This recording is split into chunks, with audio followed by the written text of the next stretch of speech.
All right, today we're going to dive deep into a philosophy that seriously challenges everything we think we know about work, about status, and, what it actually means to live a good life. So, let me ask you something right off the bat. What makes a job good? Seriously. Is it the big salary, a corner office, and a suit that never gets dirty? Or is it something deeper?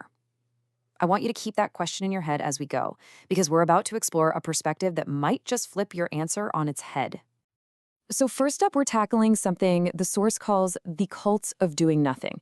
And the core idea here is that our society has this completely upside down value system. We've somehow managed to convince ourselves that the ultimate goal, the peak of success, is to not have to work at all. And hey, this isn't some new idea. Just think about it. Historically, the picture of honor was the king, right? The guy who had servants to do literally everything for him, even something as basic as tying his own shoes. Your status was measured by how little physical effort you had to exert. And that ideal is totally alive and well today.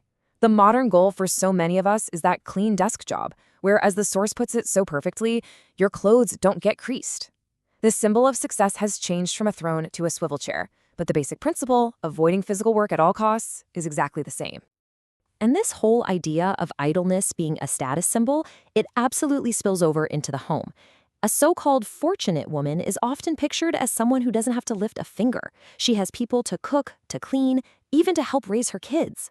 The labor that happens inside the home is devalued just as much as the labor that happens outside of it. The source material just lays out the danger of this mindset so clearly.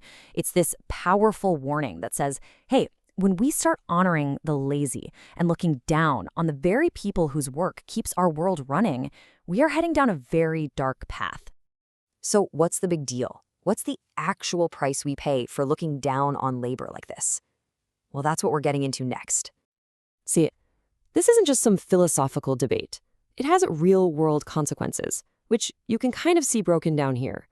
This way of thinking leads to some pretty serious problems: skyrocketing youth unemployment, terrible public health, a decline in morality, and a fundamental disrespect for the jobs that are, well, essential.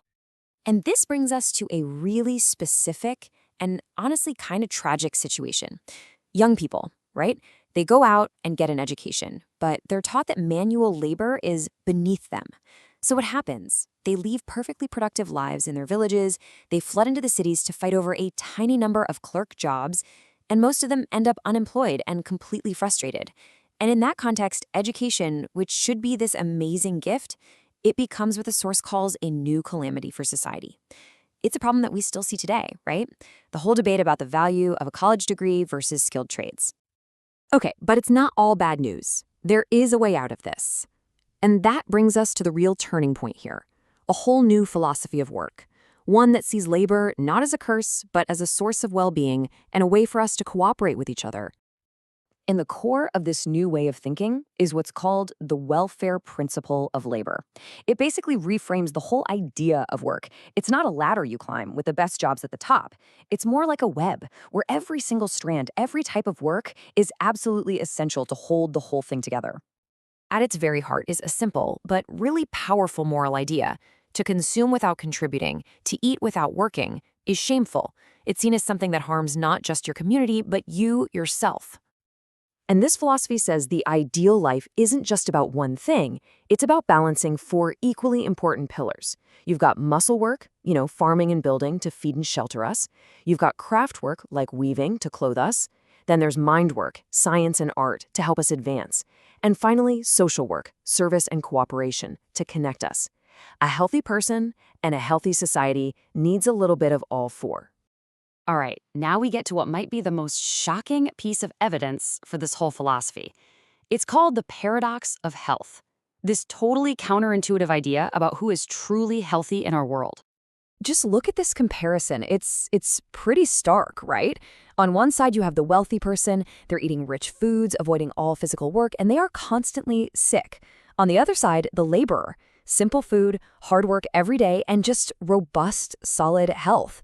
The very thing the wealthy person pays to avoid physical effort is the exact source of the laborer's strength. And the difference we're talking about, it's not small. The source suggests that this gap in lifestyle can lead to a difference in how long you live of, get this, 20 years. or more. Just think about that for a second. 2 whole decades of life, gained not through money or status, but through the simple act of using your body.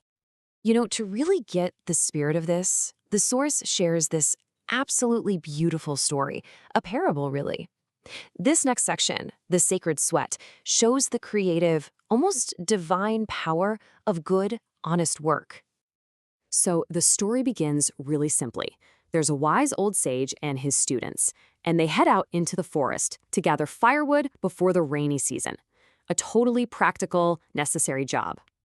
And as they're working, chopping, carrying, bundling the wood, the effort starts to show. The old sage and the young students, they're all just drenched in sweat, and drops of it are falling from their bodies onto the dusty ground.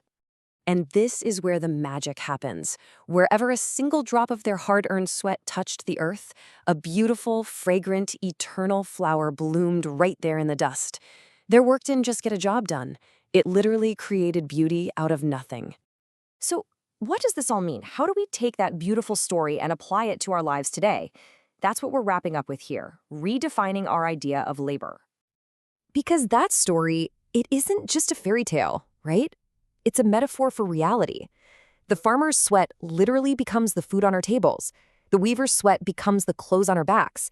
And yeah, as the source says pretty bluntly, the sanitation worker's sweat is what keeps our world from becoming a living hell. Every drop is crucial. Every single job has dignity. And that leaves us with one final thought. If our sweat, our effort, has the power to make flowers bloom in the dust, the question for all of us is this. With the work we do and with the work we choose to value in others, what are we choosing to grow in the world today?